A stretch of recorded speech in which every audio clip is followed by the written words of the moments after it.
नमस्कार, मी अनिल उपाध्ये. शिवसिद्ध बातमीपत्रात आपलं स्वागत आहे. पाहूया आजची बातमी आहे कोल्हापूरमधून. 2 दिवसांपूर्वी करवीर तालुक्यातील उजगावपैकी निगडेवाडी इथल्या मुख्य रस्त्यावरील ATM मशीन फोडून चोरीचा प्रयत्न करणाऱ्या परप्रांतीय तरुणास स्थानिक गुन्हे अन्वेषण शाखेच्या पोलिसांनी अटक केली आहे. 2 दिवसात गुन्ह्याचा छडा लावून स्थानिक गुन्हे अन्वेषण शाखेच्या पोलिसांनी दमदार कामगिरी केली आहे. याबाबत पोलिसांनी दिलेली अधिक माहिती अशी की उजगावपैकी निगडेवाडी इथल्या मुख्य रस्त्यावर DCB बँकेचे ATM आहे. बुधवारी रात्री 3च्या सुमारास ATM मशीनच्या रूम बाहेरील CCTVवर अज्ञात चोरट्याने स्प्रे मारून आतील ATM मशीनचा खालील बाजूचा पत्रा उचकटून चोरी करण्याचा प्रयत्न केला होता.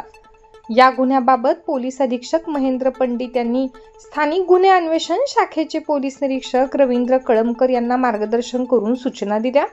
त्यानंतर तपास सुरू केला असता पोलीस अंमलदार महेंद्र कोरवी यांना मिळालेल्या माहितीनुसार त्यांनी या प्रकरणातील संशयित गोविंदा राम मिलन निसाद, वय वर्ष 19, राहणार राम मिलन ग्राम बडगो, बौरबॅस बखिरा खास, संत कबीर नगर, उत्तर प्रदेश, सध्या राहणार उजगावपैकी निगडेवाडी, तालुका करवीर याला ताब्यात घेतले.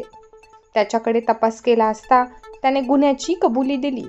यानंतर पोलिसांनी त्याच्याकडून गुन्ह्यासाठी वापरलेले ग्राइंडर मशीन, स्प्रे, कपडे, इतर साहित्य, मोबाईल असा एकूण 17,400 रुपयांचा माल जप्त केला.